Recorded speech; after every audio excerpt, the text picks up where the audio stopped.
주름 개선 약물로 우리가 흔히 알고 있는 보톡스는 보톨리눔 독소, 보톨리눔 톡신을 이용해서 만든 상품화된 약제의 이름입니다. 보톨리눔 톡신은 보톨리눔균이 만드는 신경독성 단백질로 신경 전달 물질인 아세틸콜린이 이동하는 것을 막아서 근육을 움직이지 못하게 하는 것입니다. 그래서 애초에는 눈꺼풀 경련이나 사시, 근강직이나 사각턱, 다한증 등의 치료 목적으로 쓰였는데요.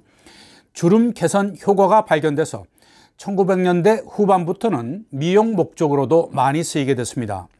특히 국내 보톨리눔 독소 시장의 90%는 미용이 차지할 정도입니다. 하지만 글로벌 시장은 그렇지 않습니다. 해외에서 톡신의 메이저리그는 미용 시장이 아닌 치료 시장입니다. 특히 가장 규모가 큰 미국과 유럽은 6대4 비율로 미용 시장을 압도하고 있습니다. 그래서 국내 보톨리눔 톡신 업체들도 치열한 경쟁을 뚫고 치료 적응증을 확보하면서 해외 의료시장 공략에 적극 나서고 있는데요.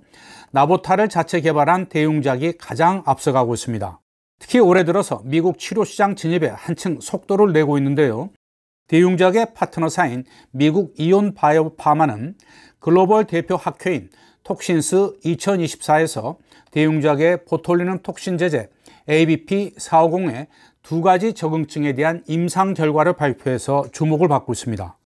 경부근 긴장 이상 공개 연장 연구 임상 이상과 외상 후 스트레스 장애, 즉 PTSD 전임상 데이터를 공개한 것입니다. 이온 바이오 파마는 대용작이 보톨리눔 톡신 제제 나보타의 글로벌 치료 시장 진출을 위해서 지난 2019년에 계약을 체결한 전문 업체인데요. 현재 미국에서 ABP450의 치료 적응증 임상을 진행하고 있습니다.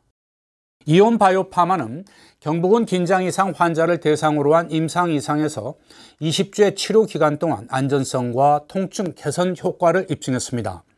이를 바탕으로 공개 연장 연구에서는 52주간 중등증 내지 중증의 성인 환자를 대상으로 반복 투여에도 이상 사례가 없어 장기적인 안전성과 효과까지 확인했습니다.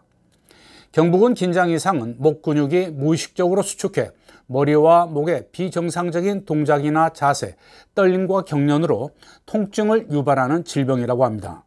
이온 바이오 파마는 이번 임상 이상 결과를 토대로 미국 식품의약국 FDA와 곧 착수하게 될 임상 3상과 관련해 논의할 예정입니다.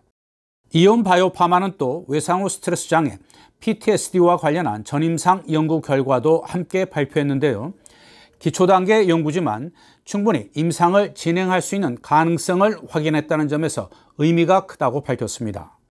이 밖에도 이온 바이오 파마는 사파성, 즉 간헐적 만성 편두통과 위마비 적응증에 대한 임상을 진행하고 있는데요. 특히 편두통 치료 적응증은 이르면 올해 중요한 성과가 나올 것으로 기대되고 있습니다. 세계 보톨리눔 톡신 시장은 2025년 107억 달러, 약 우리 돈으로 14조 원에 이를 것으로 전망되고 있습니다. 특히 톡신 치료 시장은 치료 적응증이 확대될수록 더욱 가파른 성장세를 보이고 있는데요. 나보타로 개발 중인 간헐적 편두통 시장만 하더라도 185억 달러, 약 23조 원 규모로 추산되고 있습니다. 지금까지 편두통 치료 적응증을 보유한 회사는 에브비 외에 이온 바이오 파마가 유일할 것으로 알려져 있습니다. 2년 연속 해외 매출 증가율이 60%를 넘을 정도로 나보타의 성장세는 대단한데요. 여기에 치료 적응증 확보는 나보타의 날개를 달아주게 되는 셈입니다. 여러분 고맙습니다.